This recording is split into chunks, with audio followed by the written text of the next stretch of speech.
and welcome to Overdrive. I'm Shireen Bhan. As you know, petrol prices are skyrocketing and so more and more manufacturers are going the diesel way, especially in the hatchback segment. The latest launch this week is from Chevy. It did taste some success with the Chevy Beat and now the car comes equipped with a diesel power plant. We'll find out more in our road test.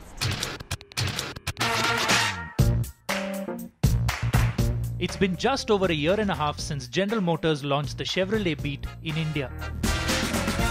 Since then, the car, armed with a 1.2-litre petrol engine, has done well in the cutthroat hatchback segment. When the Beat first rolled out, General Motors India announced that when its new engine plant at Talegaon near Pune was up and running, it would produce an India-specific diesel engine. Here then is the new Beat Diesel. The first diesel hatchback in General Motors history, sporting India's smallest common rail passenger car motor. Now we haven't had the Beat on overdrive for quite a while, so before we get to the heart of the matter, which is that new diesel engine, let's take a moment to see what this car is all about. The Beat is a striking, rather in-your-face little car. All creases, bulges and fancy optics. It grabs attention on the road and is arguably the most distinctive small car India's seen in quite a while.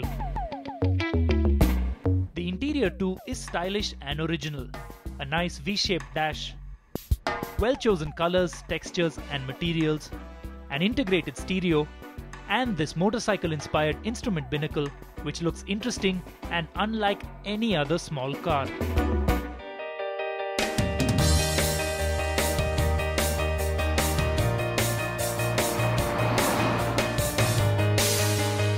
This small and compact hatchback gets a nice compact engine.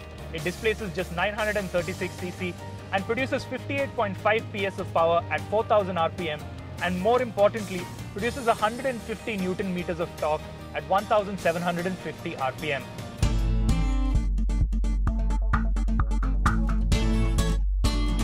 The XSDE Smart Tech engine, as the press release calls it, has been developed for India by General Motors Powertrain Europe and General Motors India's Technical Center. It's based on GM and Fiat's co-developed 4-cylinder engine that won international honours in 2005. It sports a small, fixed geometry turbocharger and a whole lot of time and effort has gone into making it smooth and vibration-free. In order to further boost economy, General Motors India has added in a whole host of driver aids that it collectively calls IntelliDrive technology. This includes electric power steering, a launch support system which regulates the clutch and torque during takeoffs, gas charge rebound tuned suspension, and yet another system that monitors coolant temperature and oil pressure so as to minimize damage to the engine and clutch. Of course, all of this is nice to know and have on the car, but what does it all add up to? So let's talk practicality. We've done the best part of this drive with 4 people sitting in the car, and even the poor chap who was stuck behind me through most of it was reasonably comfortable. All of our baggage went into the back. Okay, it's not very spacious, but for the daily shopping run or even a quick overnight trip, it'll do just fine.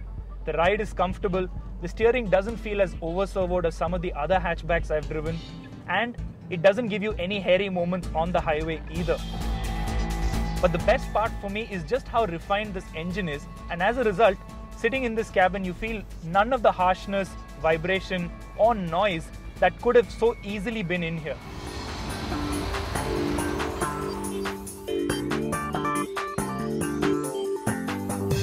On the road, the whole package is focused on economy and city driving.